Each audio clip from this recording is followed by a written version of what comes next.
You must be sick of me saying hello again, so I'll just say hello.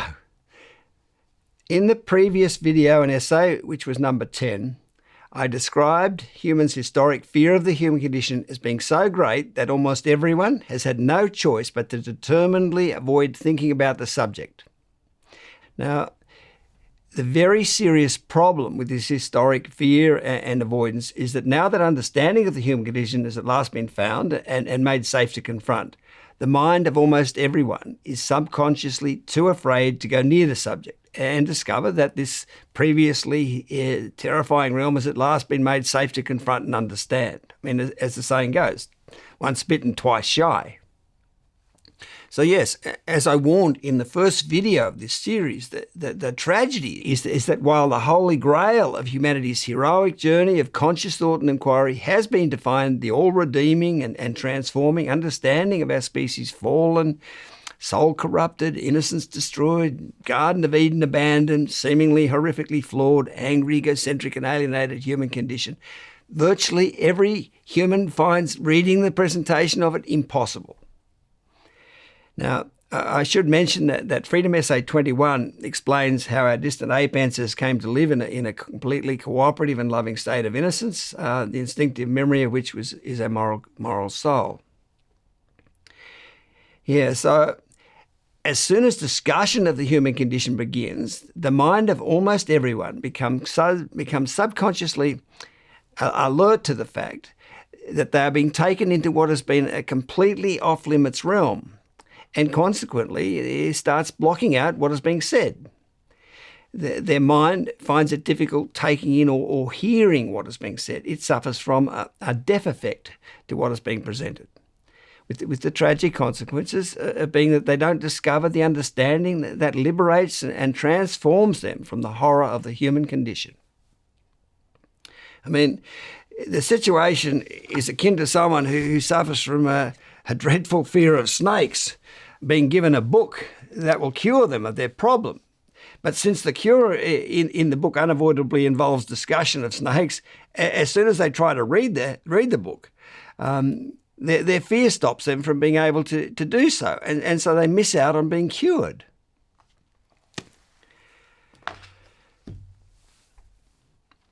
As a way of re-emphasising the extent of humans' fear of the human condition, there is a poem by Gerard Manley Hopkins titled "No Worse There Is None."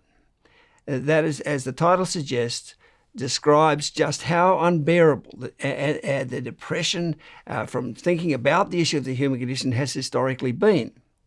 I mean, there really has been nothing worse than that depression. In particular, the poem contains the lines, "The mind has mountains, cliffs of fall, frightful sheer, no man fathomed." Hopkins was right. For nearly all humans, whenever they dare to scale the mountains of their mind and enter the cold, sharp, icy world above the snow line of what they find bearable to think about, and begin to dwell on the subject of the human condition, they risk falling down frightful, sheer cliffs of unbearable self-confrontation and depression. The great psychoanalyst Carl Jung wasn't exaggerating the depressing effects of engaging with the human condition when he wrote, "When our shadow, which is the brutally competitive and aggressive darker aspects of our corrupted condition, appears, it is quite within the bounds of possibility for a man to recognise the relative evil of his nature, but it is a rare and shattering experience for him to gaze into the face of absolute evil." Yeah, the face of absolute evil Jung refers to is the shattering possibility that we humans really are just a cancerous blight on this planet. Evil beings that for no apparent reason willfully destroyed our species' original Garden of Eden state of innocence, harmony and togetherness, a species that seemingly went mad and took itself from utopia to dystopia. Yes, the issue of our soul-corrupted, good and evil conflicted human condition has been such a fearful subject that until now it hasn't been fathomed. The wonderfully redeeming and transforming understanding of it hasn't been available. As I explained in video and essay 3 and 4, the essential problem was that science had to find understanding of the difference in the way genes and nerves process information before it would be possible to explain the human condition. And the tragic consequences of this situation being that the human race has had to live for some 2 million years without any possibility of finding the fabulously reconciling and rehabilitating understanding.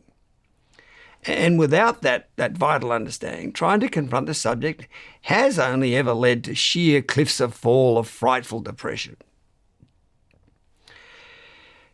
As I briefly mentioned in the previous video on essay number 10, and as is much more fully explained in Freedom Essay 30, what 12 to 15-year-old adolescents have had to go through trying to understand the human condition without the true explanation for it has been so excruciating, indeed suicidally depressing, that virtually every adolescent eventually learned they had no choice but to resign themselves to living a life of determined denial of the whole subject.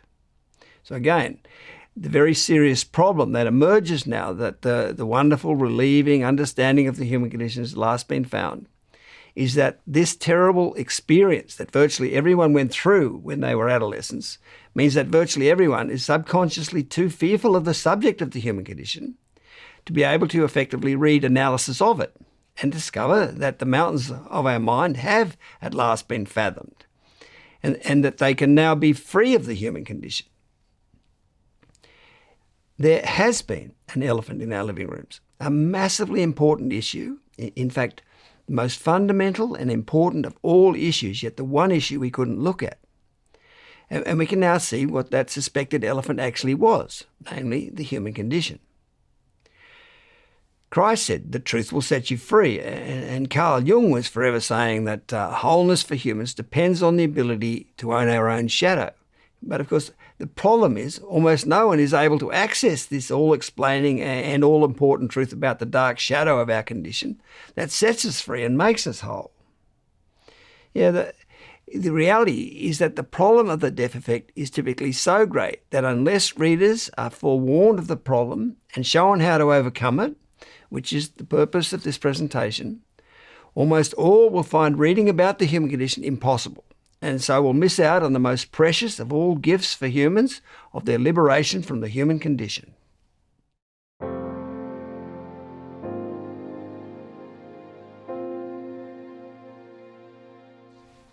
The following are some typical responses from people who have tried to read my books about the human condition. When I first read this material, all I saw were a lot of black marks on white paper. And reading this is like reading another language. You know it's English, you can understand the words, but the concepts are so basic and so different that they're almost incomprehensible. It's a paradigm shift of a read. And this stuff is so head-on, it can be crippling, which initially at least can make it very hard to get behind what's being said and access the profundity of where it's coming from. And at first I found this information difficult to absorb. In fact, my wife and I would sit in bed and read a page together and then reread it a number of times, but still we couldn't understand what was being written there and ended up thinking it must be due to poor expression.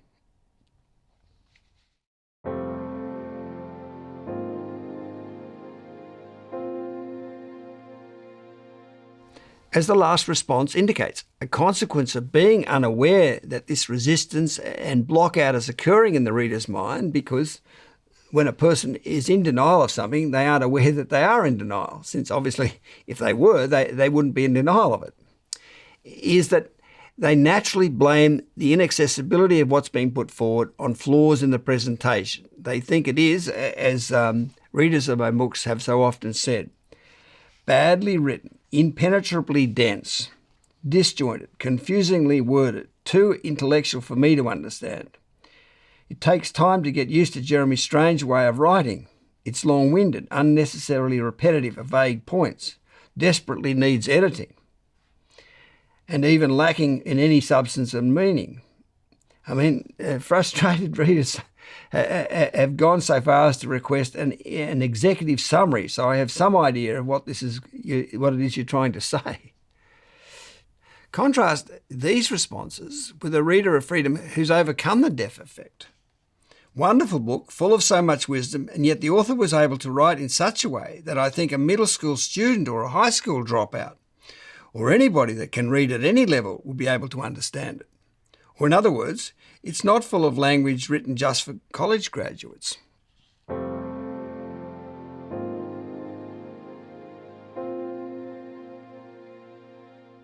To help evidence just how real the problem of the death effect is, the following has to be the best analogy and description of humans' fear of the human condition and the death effect it causes that has ever been given.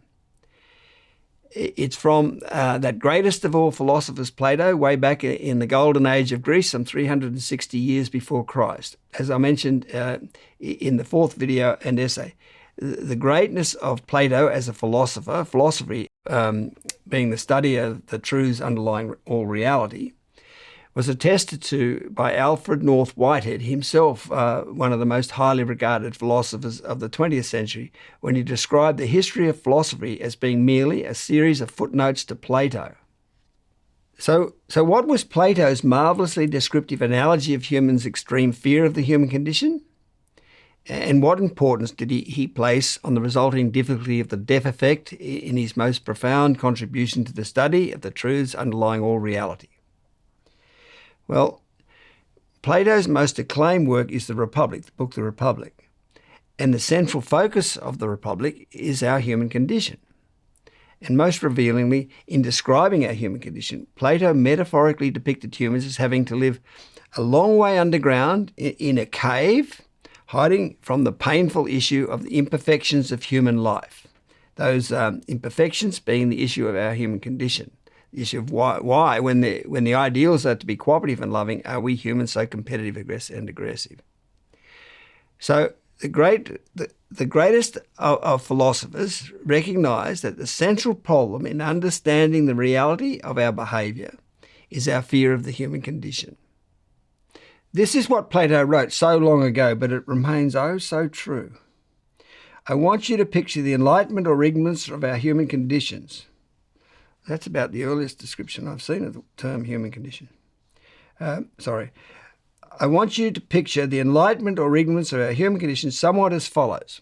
Imagine an underground chamber like a cave with an entrance open to the daylight and running a long way underground. In this chamber are men who have been prisoners there.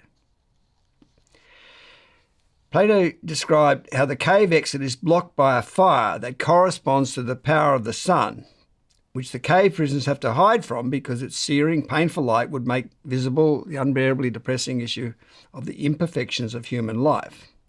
And fearing such self-confrontation, the cave prisoners have to take refuge a long way underground in the dark cave, where there are only some shadows thrown by the fire that represent a mere illusion of the real world outside the cave.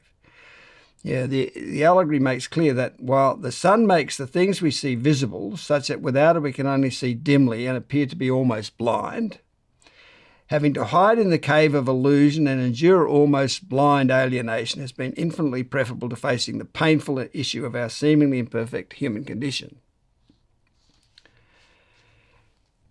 Now, with regard to the problem of the death effect response that the cave prisoners would have to reading or hearing about the human condition, Plato then described what occurs when, as summarised in the Encarta Encyclopedia, someone escapes from the cave into the light of day and sees for the first time the real world and returns to the cave to help the prisoners escape into the sun-filled setting outside the cave, which symbolises the transition to the real world, which is the proper object of knowledge. That's Encarta.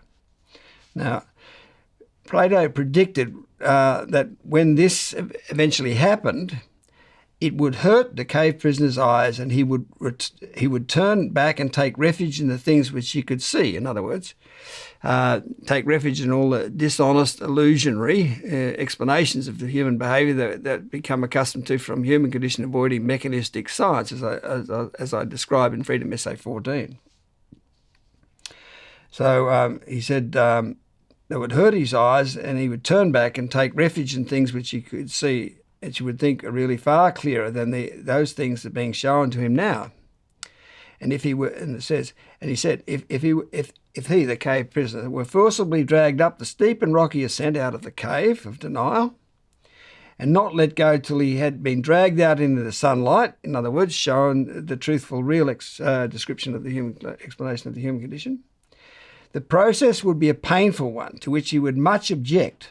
And when he emerged into the light, his eyes would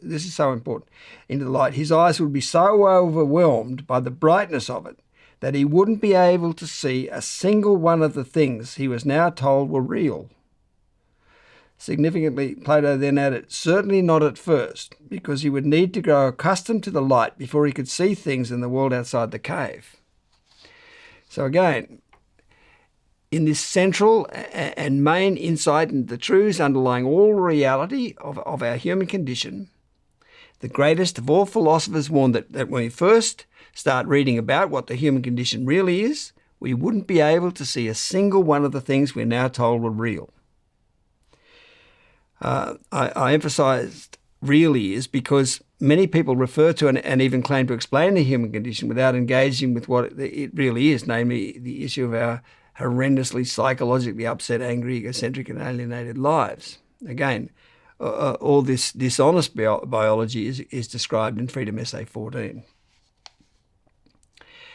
Now, I might mention that Plato went on to also warn that when understanding of the human condition eventually arrived, it would not only cause the death effect, it would also cause an extremely defensive and angry reaction in some people.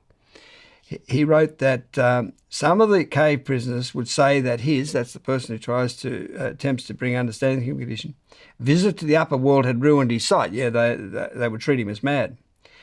And that the ascent out of the cave was not worth even attempting. And if anyone tried to release them and lead them up out of the cave, they would kill him if they could lay hands on him.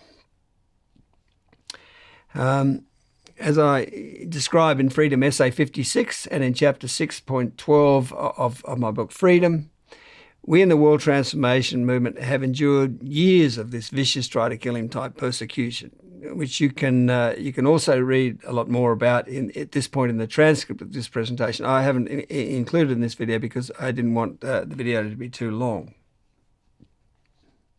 Returning to the problem of the death effect, the rock and roll band U2's 1992 song Staring at the Sun contains these lyrics that totally reinforce what Plato said about the death effect. It's been a long, hot summer. Let's get under cover. Don't try too hard to think. Don't think at all. I'm not the only one staring at the sun, afraid of what you'd find if you take a look inside. Not just deaf and dumb. I'm staring at the sun, not the only one who's happy to go blind. So yeah, it's very clear for almost everyone the death effect will be a very significant problem when trying to read the fully accountable and thus true analysis of the human condition. Which means everyone does very much need to be forewarned of and shown how to overcome the death effect.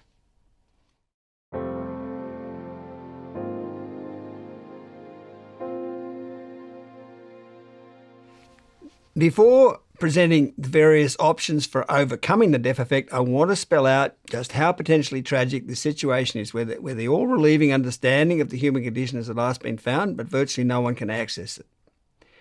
The truth is, the potential tragedy of the situation really could not be greater. To employ the wonderful imagery of Martin Luther King Jr.'s dream of finding the reconciling understanding of the human condition.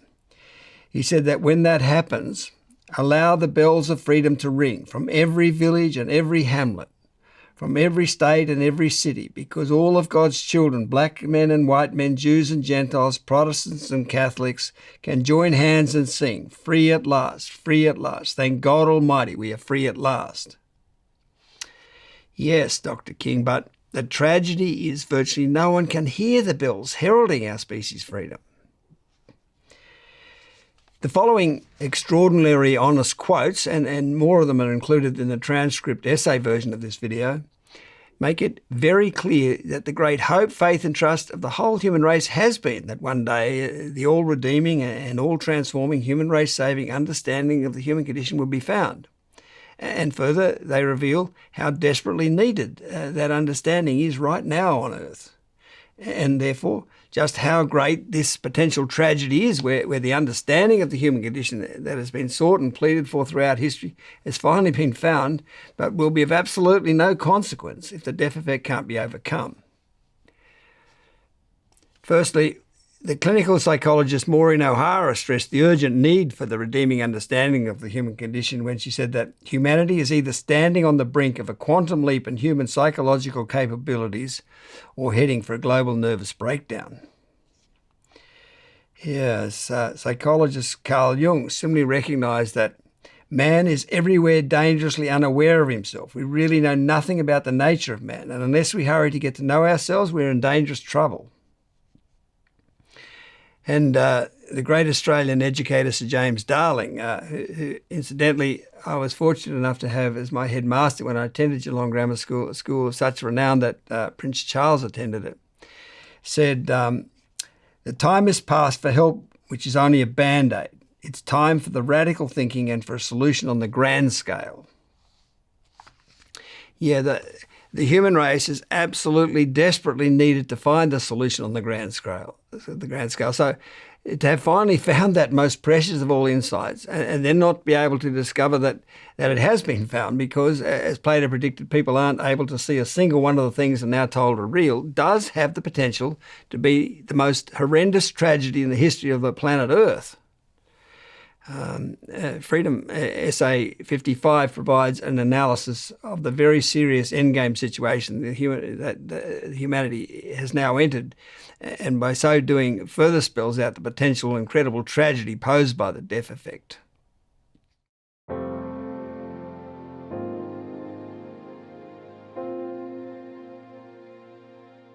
The crucial question then is, how are resigned adults to overcome the death effect sufficiently to be able to effectively read freedom and access the all-relieving, human race-saving understanding of the human condition? Now, Plato indicated the answer when he said that in order to achieve the fabulous transition to the real world, which is the proper object of knowledge, the cave prisoner would need to grow accustomed to the light of the understanding of the imperfections of human life, which is the human condition.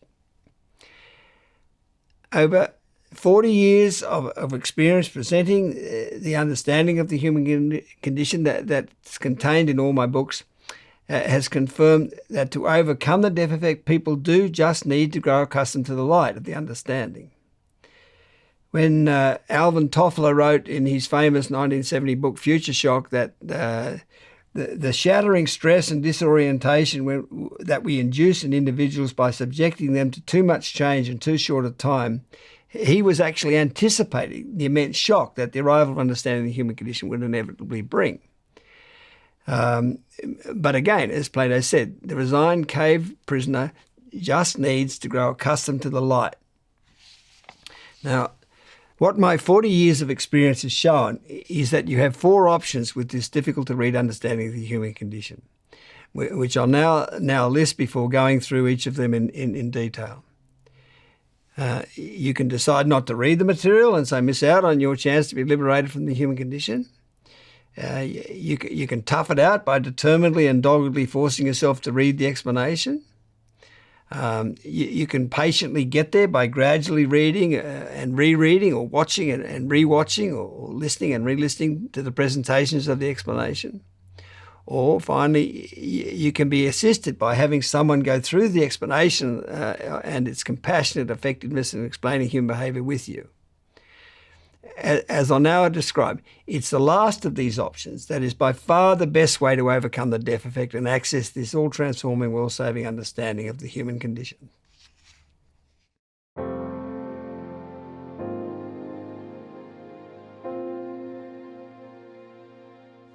With regard to the first option of not reading or listening to this material, a few years ago, a university student said to his friends about one of my books, "Don't read that book because it's true." Now, while this comment seems nonsensical because surely everyone wants to find a book that's full of truth, it's actually logical because the human condition has been the most terrifying of subjects.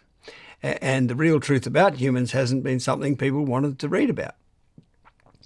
What's wrong with this statement is it fails to communicate the fact that someone couldn't have written such a deeply confronting true book about the human condition and not have found the all-precious, redeeming and transforming understanding of it.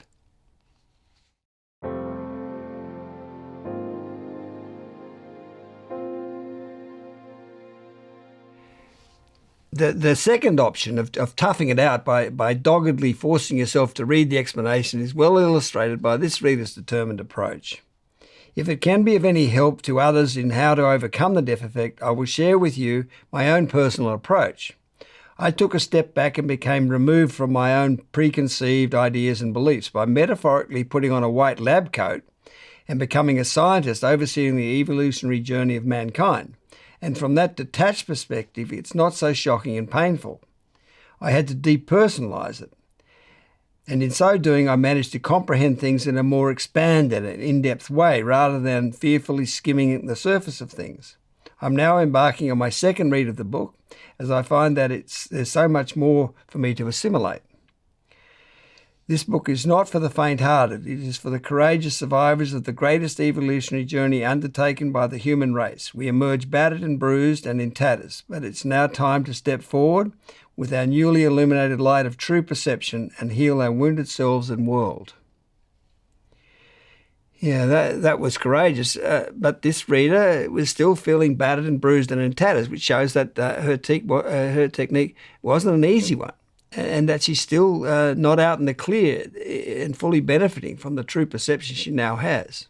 So toughing it out is obviously not an easy way of overcoming the death effect.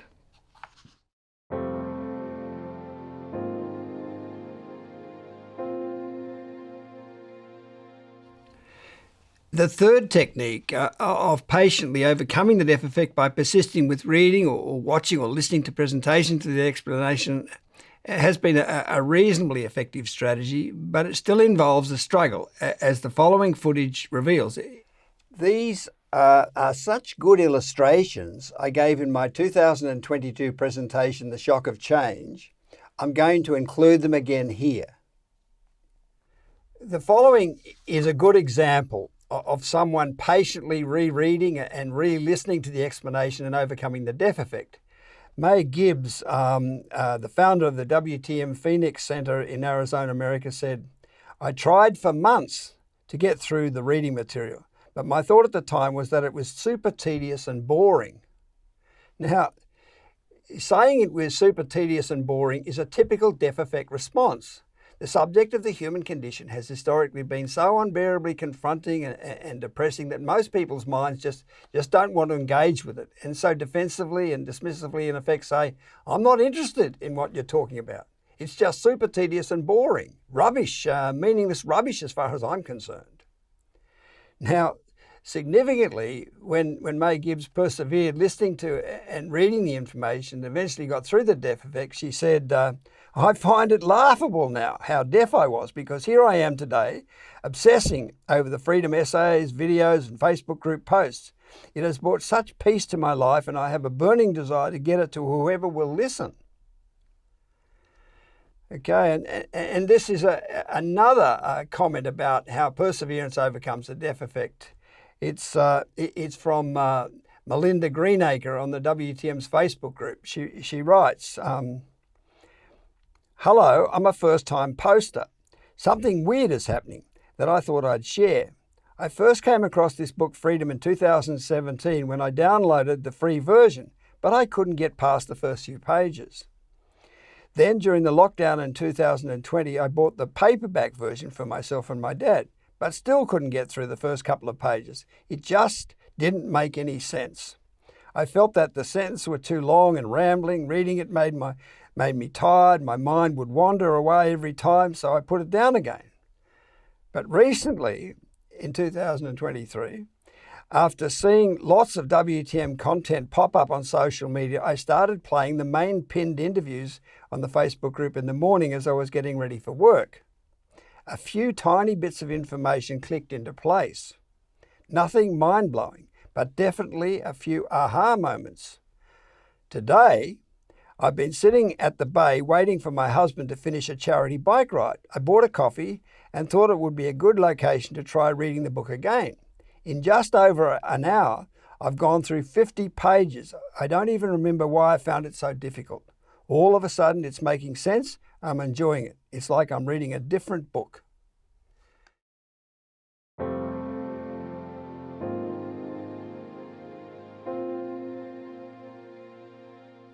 Now, this fourth option of being assisted through the death effect by having someone repeatedly go through the explanation, showing how it compassionately and thus safely makes sense of every aspect of human behaviour, is, as I said, by far the best way to overcome the death effect, as this online comment shows.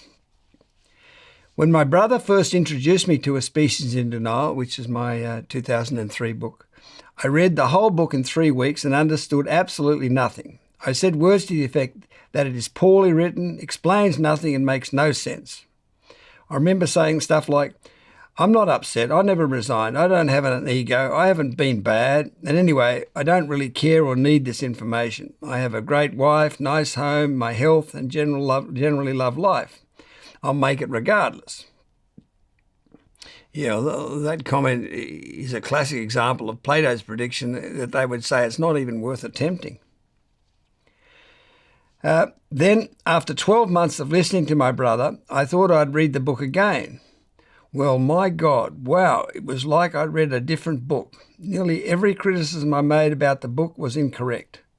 It was like I was blind the first time I read it. I couldn't believe it. My personal experience is that it's not easy to understand, accept and apply the concept in the early stages without a bit of nurturing, support and explanation from others. I'm lucky I had my brother who just kept chipping away. And now I'm free, and let me tell you, it's the best feeling in the world. Yeah, well,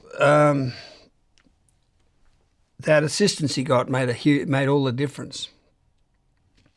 You might well be wondering how the Sydney World Transformation Movement Centre's pioneer base group of 50 founding members managed to overcome the death effect and discover the information transforming and world-saving importance.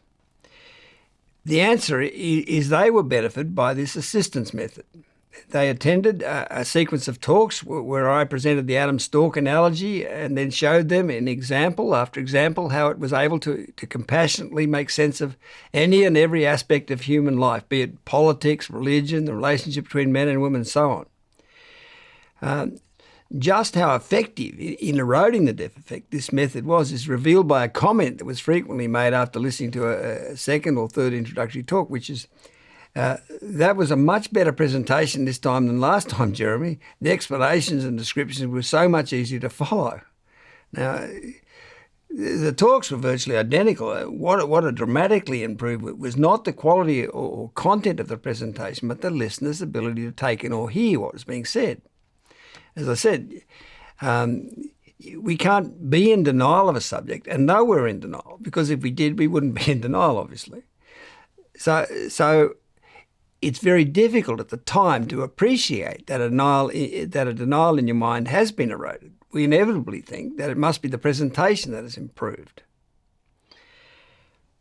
In these talks, while it was the accountability of the explanation that was holding the listener's interest, most significantly what was also happening was their fear of the issue of the human condition was being eroded.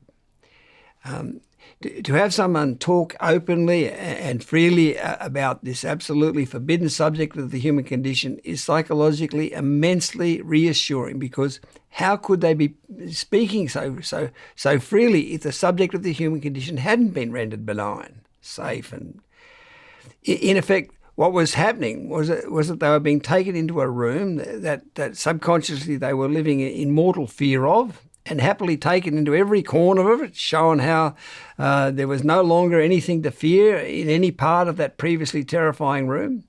I mean, certainly to begin with, their mind was in shock, and they could hardly take in what was being there. In the room analogy, see anything that's in the room, take in the colours of the walls or what furniture was there. But gradually, their mind relaxed and could take in or hear and understand everything that was being explained. Or, in the room analogy, be able to sufficiently come out of shock to take in and see what's actually in the room. The human condition has been a terrifying subject, but if someone holds your hand, as it were, and reassures you that you have that the subject is now safe to look at, then it's possible to overcome that fear.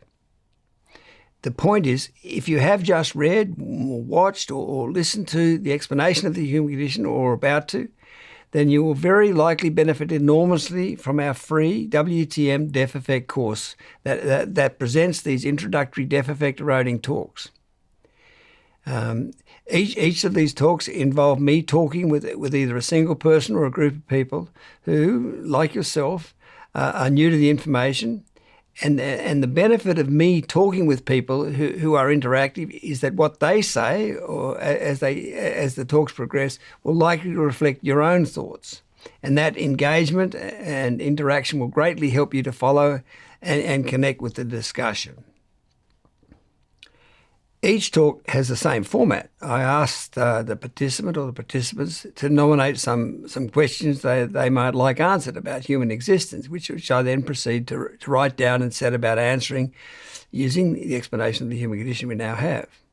They might ask, I don't accept that I've got any psychological upset in me, or that I feel guilty or anything, or that I'm alienated from some innocent soul in me, or that I need transforming. So why should I listen to this? Or why do some people hate and some people love Donald Trump? Or why do women typically have long hair and men short hair? Or why do we humans get so much enjoyment out of winning competitions? Or how is this going to stop wars and greed and selfishness? And how is it going to help the environment? Or why do people pray in church? And is God real? Whatever.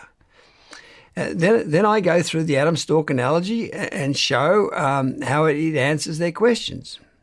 Basically, I talk about the explanation of the human condition and how it explains anything and everything over and over again. And at a certain point, what happens is that you will find that you can suddenly read about the human condition without encountering any of the problems you initially experienced. Like what occurred for the founding members, who often said after listening to a second or third introductory talk, the explanation and descriptions were so much easier to follow.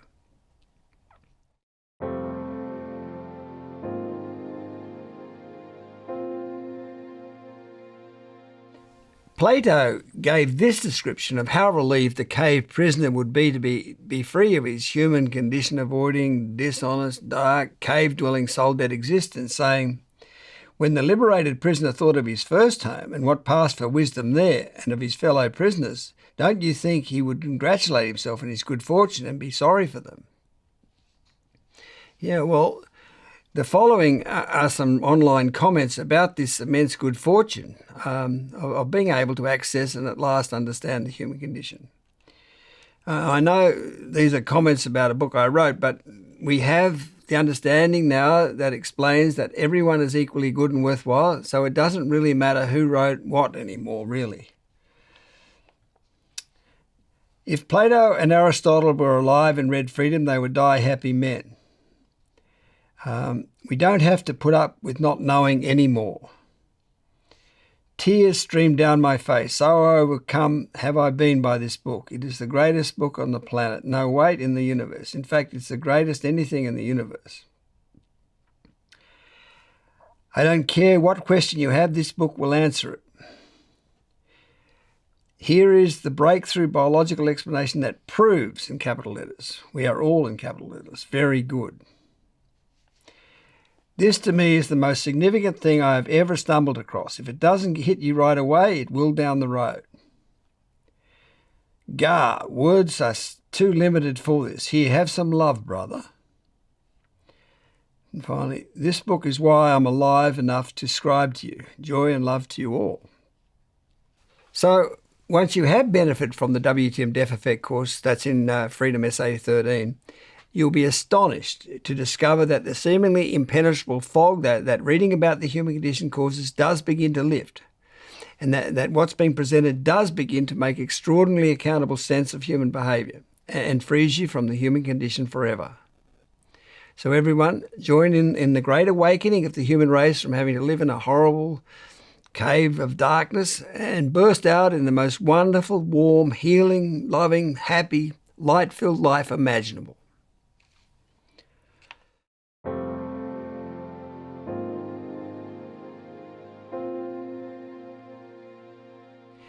In the next presentation, which is video or Freedom Essay 12, I give a 1-hour introductory talk that summarises what has been explained so far in this series of presentations.